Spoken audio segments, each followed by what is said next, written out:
member of the Biden regime would dare to go to this portion of Ohio and breathe in the air because they know it's dangerous. They know that it is actively poisoning the citizens of Eastern Ohio. So why is it that they kind of shrug their shoulders and they say, yeah, okay, whatever.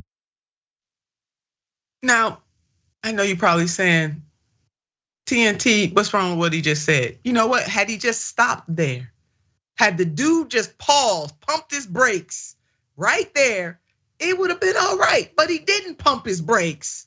Take a look at this. Simple. It's because the war on white people continues. Why would you care for the white working class voters in Eastern Ohio? You haven't cared about them in other reasons or other portions, and I will prove it to you.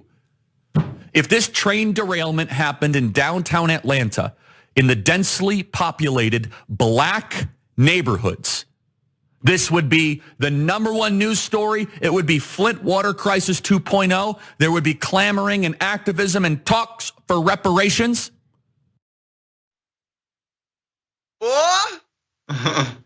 Jackson? That's what his last comment shows too, that he doesn't really care about the issue. You know what I'm saying? Because he totally negated from what was being discussed, the issue of breathing in toxic chemicals, on top of the fact that what did the GOP just do to the Environmental Protection Agency? Even though they started it, the GOP platform typically isn't very concerned about environmental issues. They make fun of people for caring about these things. So, again, but this actually was just like, now, Charlie Kirk is far more ridiculous than someone like Nikki Haley. But this morning, I was watching Nikki Haley's presidential announcement campaign commercial, and I was this close to being prepared to give her a little bit of credit, but it only took 30 seconds for it all to come crashing down, for all of that to just go flying out the window, because she said it only took 30 seconds for her to start saying, like, America's this perfect place, and anyone who criticizes it is tripping. And, look at China, look at those communist places. They're the ones who have genocide. That's really the big problem. Now, I want to bring people together. There's no problems here. It's like, oh, okay. But yeah, he almost had it, but then he just lost it completely. Oh my God, Jess, I can't believe you're gonna give her any credit. I know. I was tripping, right? I was tripping. This is the same woman, let us not forget, that said that Senator Warnock needs to go on back to Africa.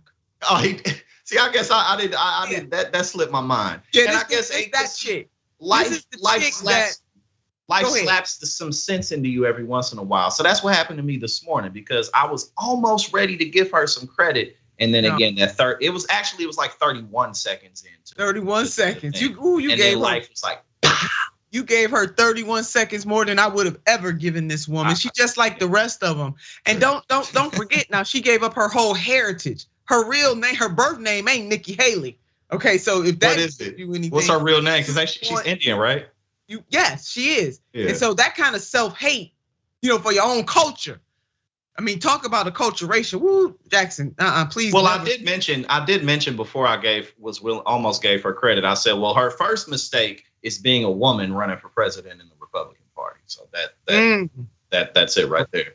But I think this goes to show how ridiculous Charlie Kirk is that we're talking about Nikki Haley right now. Much so. This dude, everything he said was rooted in white supremacy and anti-blackness. The dude don't even understand reparations, their place in history for black people. He conflated a whole bunch of other stuff. The only thing he said right was about the administration should take their butt down there. I wish they would gas up the jet and gone down there and talk to them families there. But after that, he went all the way downhill. He is a fool. He is a grifter like no other.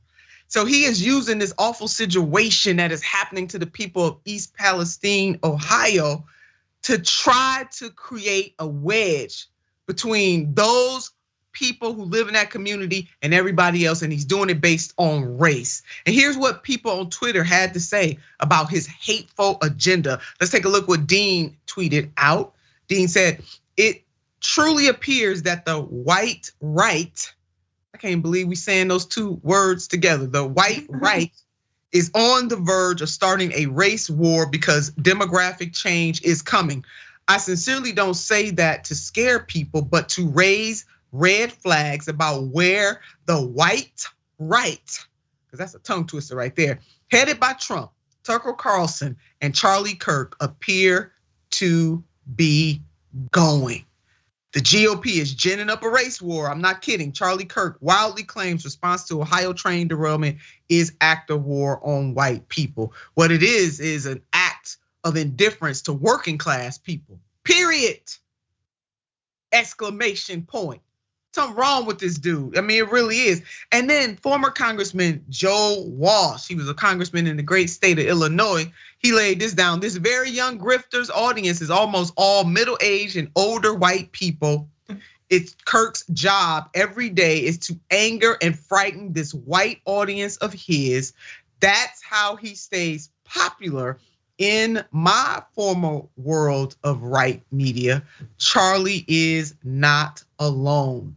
Not by a long shot.